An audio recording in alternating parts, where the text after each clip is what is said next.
calling for a full repeal of President Trump's tax cuts. Presidential candidate Kamala Harris revealing what she will do if she wins in 2020. Listen. I am proposing that we change the tax code as follows. And this will benefit the members of almost everybody who's represented here. I'll tell you how we're going to pay for it. On day one, we're going to repeal that tax bill that benefited the top 1% and the biggest corporations in our country. That's how we're going to pay for it. Here now to react is Art Laffer, former Reagan economic advisor.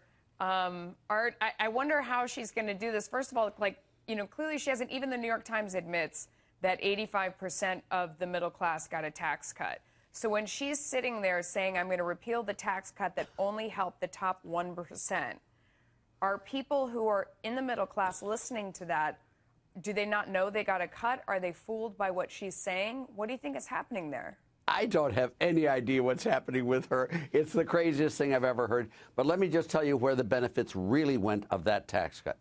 We increased employment dramatically.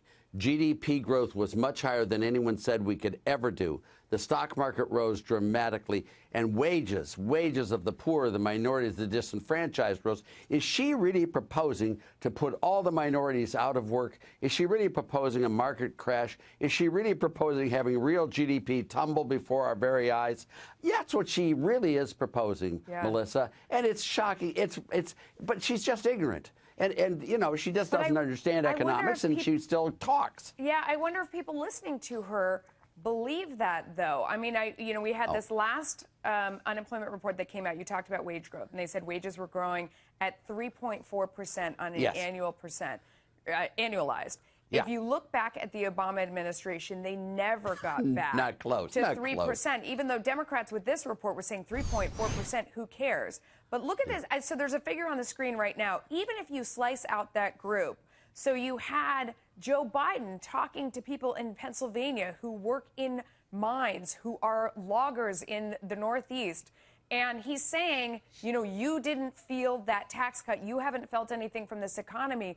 We're looking at wage growth on the screen. For this group, they just got a 7.5% raise. That's real money. I mean, your paycheck goes up 7.5%. In the Obama years, it was 0% in 2014. This group saw their wages fall the year after that in 2015. So these are people that saw a big, it's hard to miss 7.5%. It's hard to miss in your paycheck. And this is the crowd that Joe Biden is talking to. Can he talk them out of the reality that they've seen? I don't think so. Let me give you an example. In 1972, Richard Nixon was running for re-election. He wasn't the best of all presidents, especially not in economics. And George McGovern was his Democratic opponent, who was a socialist. He had this big Democrat. He wasn't even as bad as these guys are now. He wasn't. Yeah. And we only won 49 out of 50 states. So it was a real close race. Just creamed the living heck out of these people.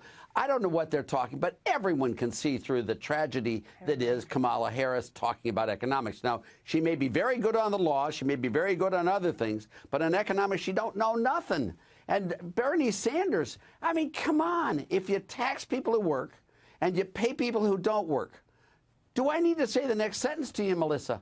You're going to get a lot of people not working. The coolest thing about Donald Trump is his economics. He is the best first term in economics in the last 75 years in this country. Yeah. It's phenomenal. Now, I can't talk about any other subject, even though these people talk about any subject, no matter how silly and ignorant they are about it. But I do know economics, and I know it really well. This president's done a great job in economics, and you can see the performance. It's been great. And I expect it to stay great for quite a while.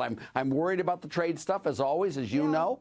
But he's done a great job on everything else, and the other is a work in progress. And, these guys are going to lose badly if they stay with this silly nonsense. We'll see. Art Laffer, thank you.